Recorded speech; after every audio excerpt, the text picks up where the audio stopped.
The first thing you want to do when you've got a repair issue in the rental unit is to contact the landlord. You really want to do that in writing as soon as the problem starts. It does not have to be a confrontational thing. It can be a very polite, friendly note to the landlord. Hey, I don't know if you noticed when you came over the other day, this thing was going on. Just wanted you to know I'm doing my duty here, and can you please have someone come look at that by the end of this week? The deadline you give and what you want them to do about it is really going to depend on the nature of the repair and on you as well. Some people have different standards, different reasons, maybe resulting from a disability or other medical issue, that they need certain repairs done faster or they need them done in a certain way.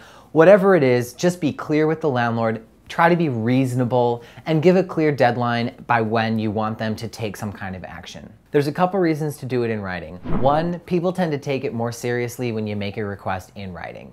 Two, it lets you start a paper trail, and there's two reasons that's important. You definitely don't want to be held responsible for something like a mold issue down the line if 3 months ago, you reported that the bathroom fan had gone out and there was moisture building up in the bathroom. Obviously, you did your job. You told the landlord about the problem. If they didn't fix it for months and months, you want to have some proof that you did your job back months ago before the mold problem was added on top of that. That way you can say, hey, I really should only be charged for what I'm responsible for, not this mold issue as well. The other thing that's important about a paper trail is to protect yourself against landlord retaliation. It's illegal for a landlord to do anything to punish you for having asserted your right to a habitable living space. So requesting repairs is protected, but you need to be able to prove you asserted your right in the first place so that later, if they take action against you for doing that, you can show that it started towards a path of retaliation.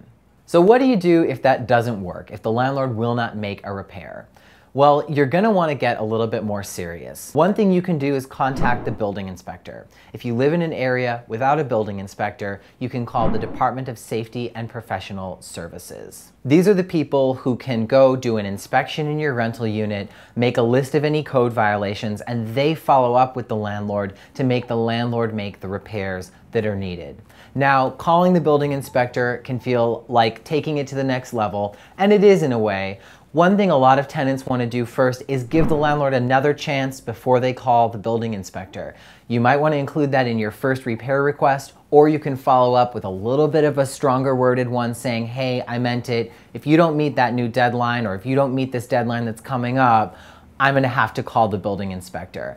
A lot of times that will put a little bit of fire under the landlord to get that repair done, because they probably know that if building inspection comes, there's going to be all kinds of repair issues they have to do rather than just the one you want them to take care of.